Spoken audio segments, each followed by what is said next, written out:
Hi everyone, it's Jamie King here from Firefish, and we are back with the Hook, Line and Data podcast.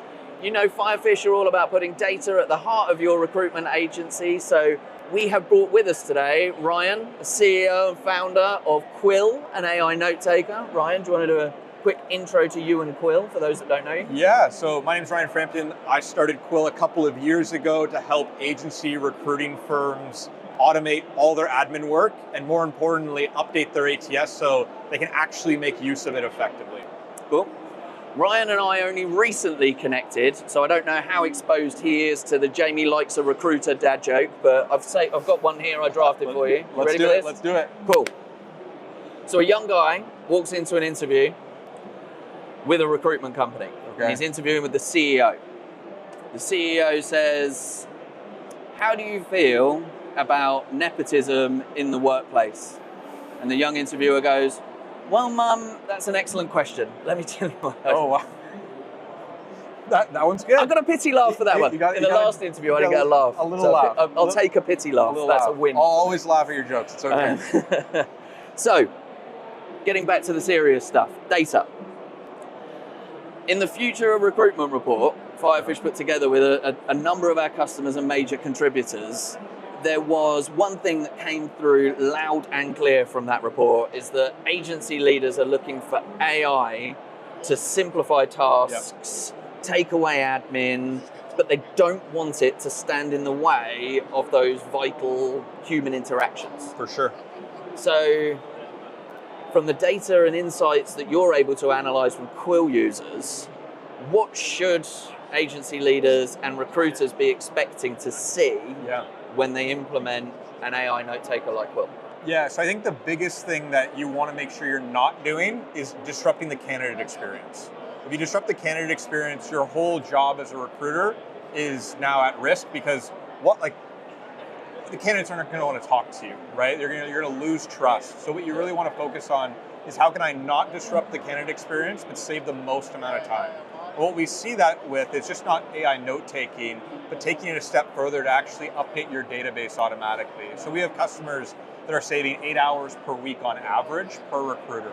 That's enormous. And a lot of it's just that's another working day in a week. Well, how many fields do you have to update in your ATS? But that's an excellent point. So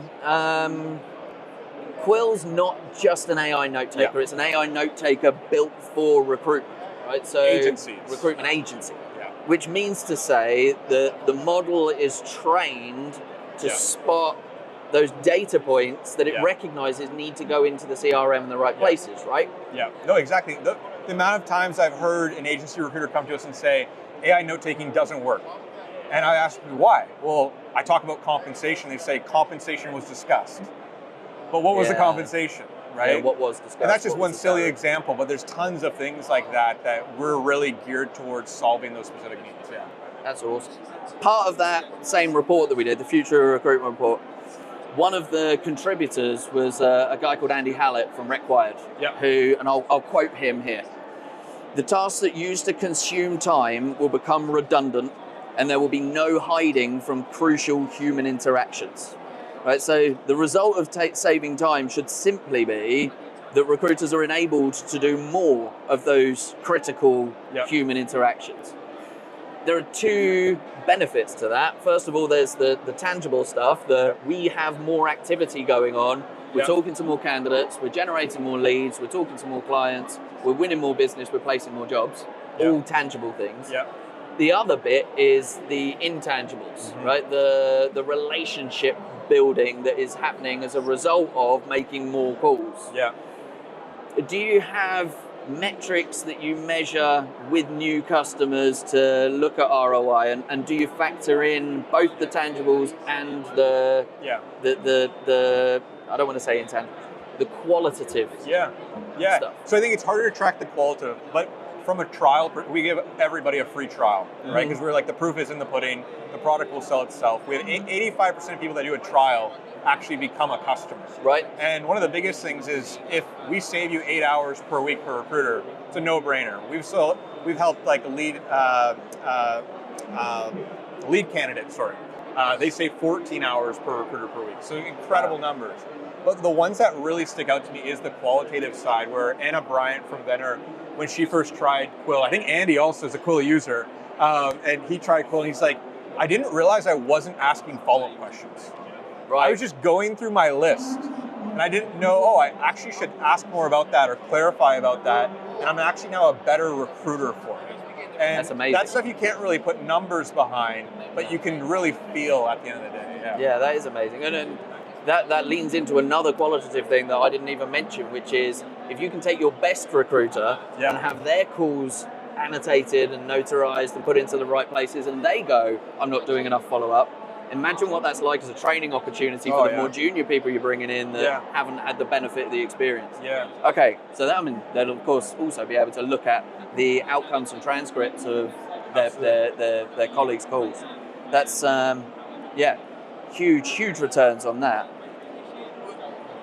We are hearing a lot, though, that people have implemented AI that haven't worked. You mentioned AI note takers don't work for us because that conversation, that narrative is out there. Yeah. What are the most common mistakes you see that are preventable? Yeah, from just a perspective of recruitment in general, I think the most common example is like when people talk to us and we say, oh, we're an AI solution for recruitment.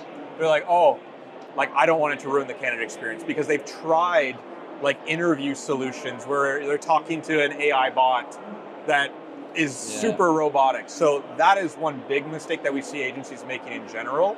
For note taking, I think it's one that doesn't integrate with your ATS because it actually makes the problem worse.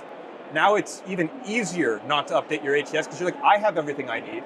Yeah, but it's not stored in the right your place. Colleague 3 months from now that it has a role, or even yourself that are trying to fill a role, or someone that left your firm a year ago, now there's no data on that. That's simply sitting there and saying, if it's not in the CRM, it didn't happen, it's not enough. Exactly. Because they've got a record of it somewhere. It's in the CRM, and they're like, call logged, right? And I don't need to put my notes in there because I logged it in the CRM that it happened, but my notes are somewhere else. Yeah, okay.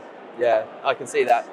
I mean, you lose half the functionality of the CRM, right? Because a good CRM gives you the ability to search the contents of those notes. So they're really just doing themselves a disservice. And the magic moment when they actually do that for the first time and it's meaningful, because a lot of recruiters have never actually felt what a search in an ATS is like that has a lot of data. Yeah. Like quality, upkept data. So when they start doing that, then they start doing those searches and things are actually popping up that are meaningful, it changes the game for them as a firm. And then they're less reliant on LinkedIn Recruiter. Right? Think about how much people pay LinkedIn Recruiter all the time. Oh, and one of the things that we talk about a lot with Firefish is data enrichment, allowing your CRM to become your competitive advantage rather than a data graveyard. Yeah. And the reason they become data graveyards is because it's easier to go and search LinkedIn because it's more up to date. Whereas if you're engaging with more of your candidate database, the AI note taker is keeping them enriched and up to date in the right fields. That becomes an easier search, and therefore you go to the CRM first. And how are you re-engaging those folks? If your note says, was a CFO for a year, okay, it's great. Or if they said, hey, they have this type of dog, these, like the small talk, the relationship building that recruiters are best at. Now that's in your ATS, so that even if you're not the same person reaching out, you can have a ways in, is super helpful. So to bring it back to the data and insights, you're suggesting then that perhaps if we could find a way to measure the two categories, the qualitative stuff measures itself in the CRM reporting. Sorry, the quantitative stuff does. The qualitative stuff, however, we should be seeing candidate engagement and candidate NPS scores rising. And time to hire should speed up. Should be coming up. Speed up. Awesome.